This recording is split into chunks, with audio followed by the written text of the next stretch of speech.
Hello students, I am your science teacher Preeti ma'am and I am going to teach you chapter number 15, Improvement in Food Resources. And the topics that I am going to cover are quite large.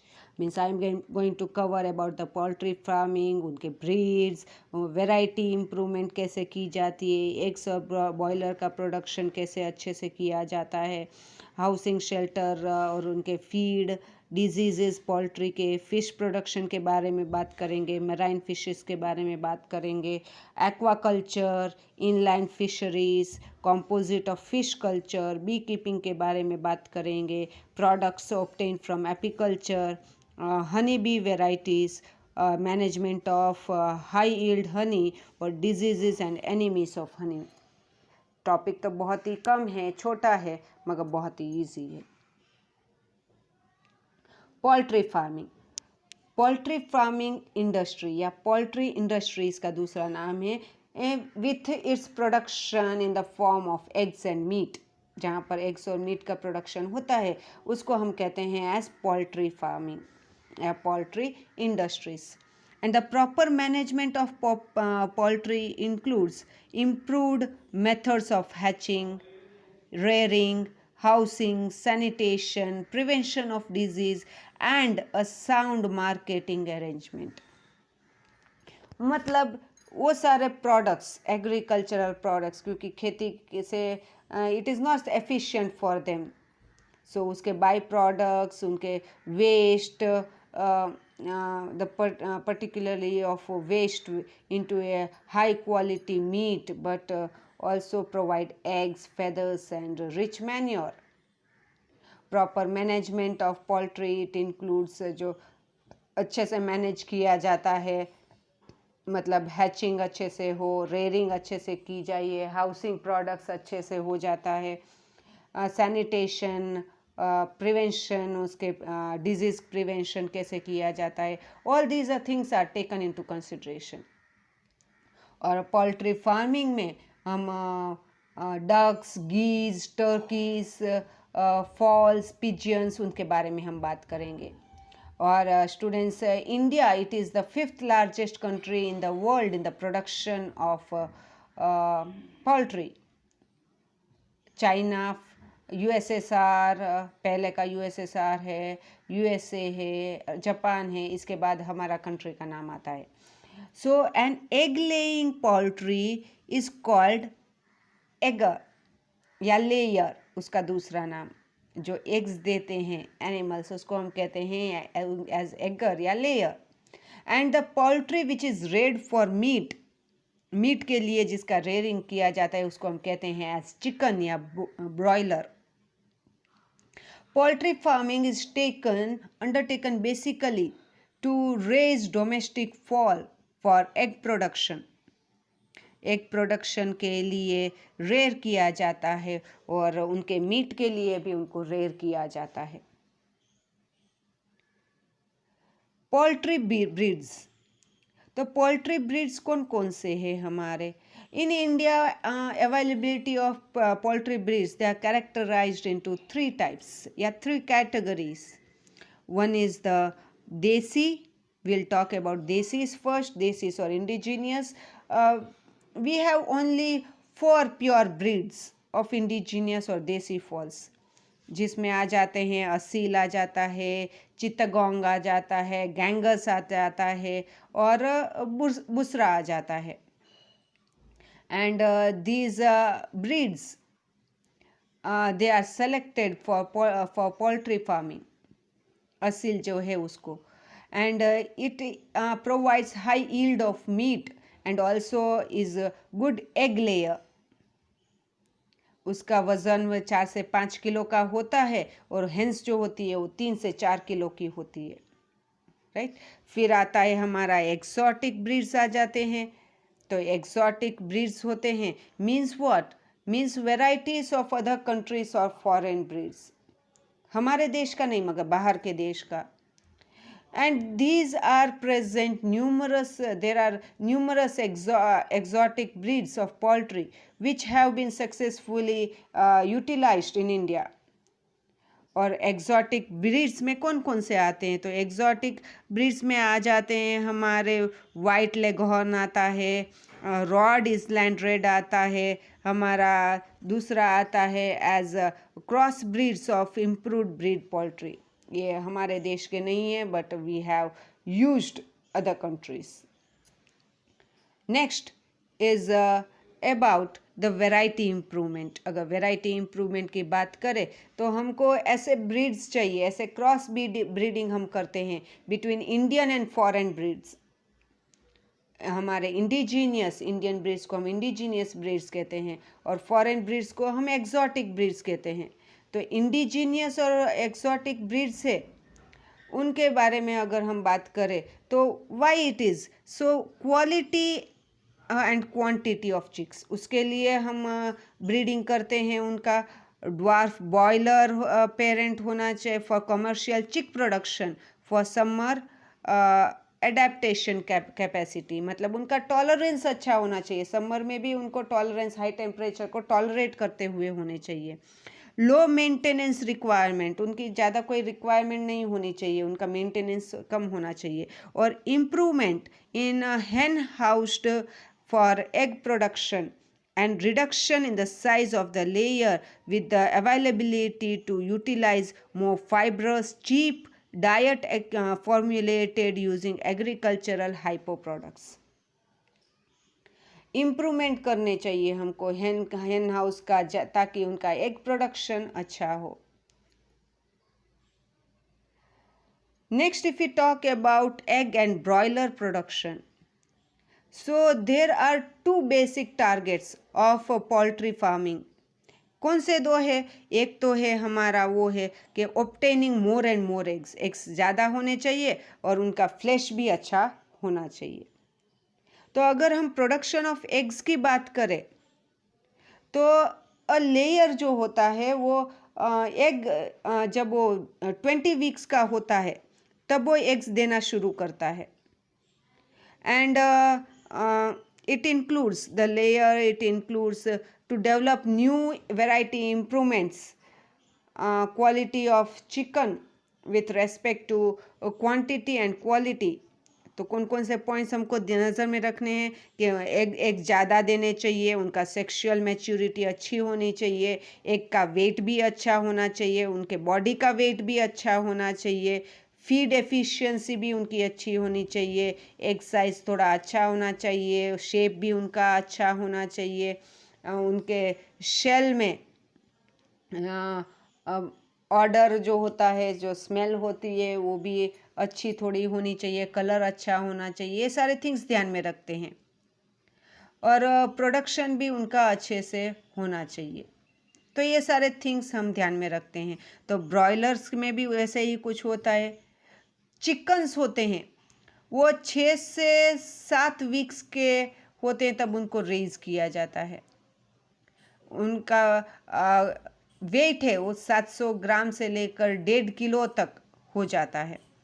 So this is what is the main. So उनको खाने के लिए vitamin जिसमें ज़्यादा हो वैसे दिया जाता है ताकि उनका ग्रोथ अच्छा हो, और ग्रोथ अच्छा होगा तो वो खाना ज़्यादा खाएंगे और खाना ज़्यादा आएगा खाएंगे वो तो उनका मीट भी अच्छा बनेगा and they will be sold for higher prices then.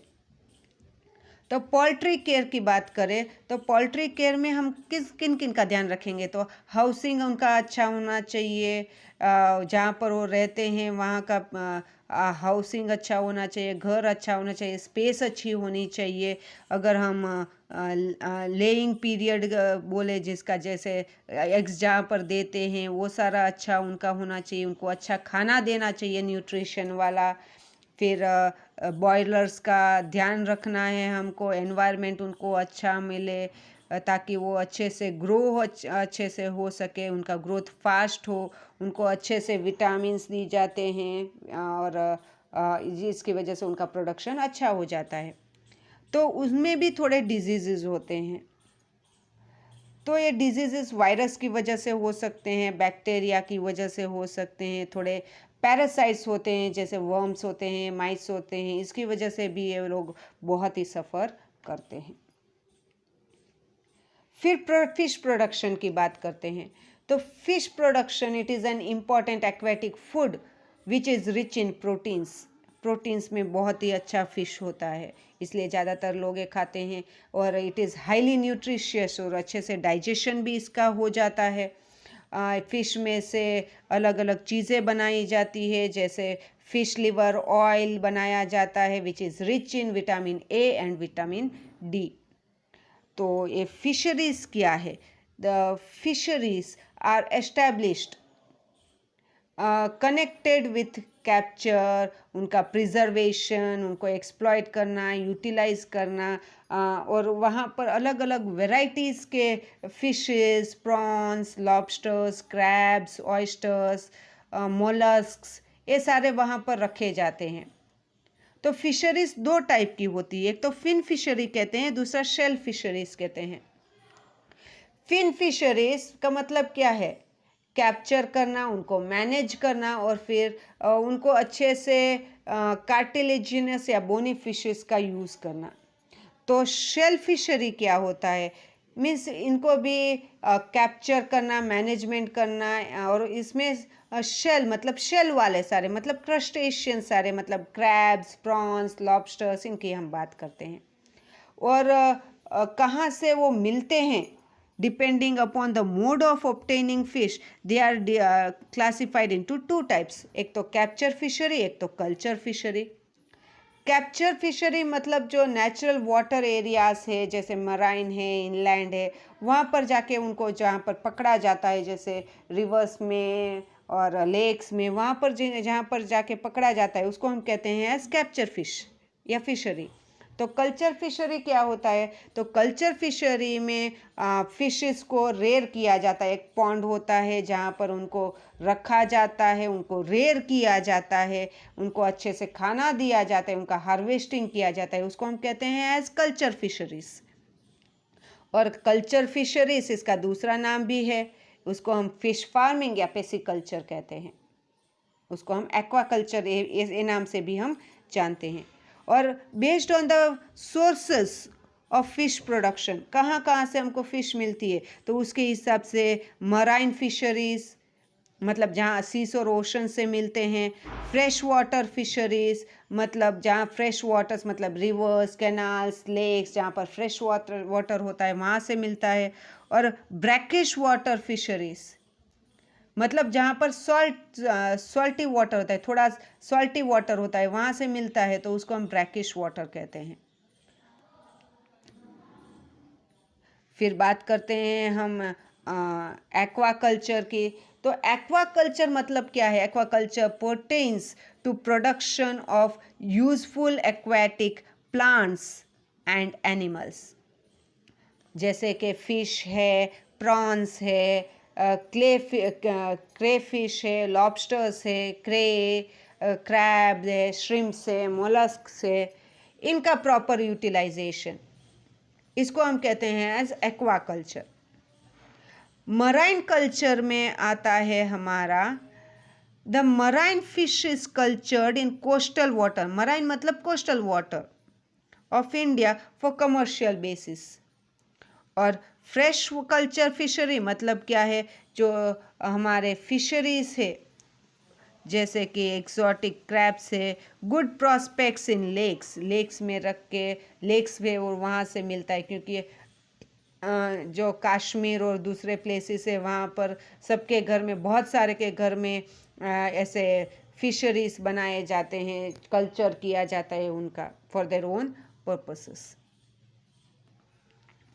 Inland fisheries, inland fisheries में आते हैं riverine fishery, reservoir fishery, lake में रख के फिशरीज, पॉन्ड फिशरीज आ जाते हैं, ये सारे अलग अलग टाइप्स की फिशरीज होती है। तो कॉम्पोजिट फिश कल्चर का मतलब क्या है? कॉम्पोजिट का मतलब ही क्या है? बहुत सारे, जहाँ पर बहुत सारे फिशेस एक साथ रखे जाते हैं और उनको बाद में हार्वेस्ट किया जाता है, उसको हम कहते हैं एज कॉम्पोजिट फिश कल्चर। और कॉम्पोजिट फिश कल्चर में कौन कौन से हम फिशेस रखते हैं? तो वहाँ पर हम रखते हैं उनके फूड हैबिट्स के हिसाब से सिल्वर कार्प रखते हैं। और सिल्वर कार्प ज़्यादातर कहाँ पर रहता है? सरफेस मतलब पानी के ऊपर के साइड, थोड़े ऊपर की साइड। और ये क्या खाता है, जो भी फोटोप्लैंक्टन होते हैं, जो भी प्लांट प्रोडक्ट्स होते हैं वो खाता है। तो कटला है, तो कटला भी एक सरफेस फीडर ही है, मगर ये क्या खाता है, ये एनिमल्स को खाता है, जो छोटे छोटे एनिमल्स है उसको खाता है। फिर रोहू है, ये मिडल जोन में यानी पानी के बीच में रहता है, और ये क्या खाता है, ये डिकेइंग प्लांट्स एंड एनिमल्स खाता है।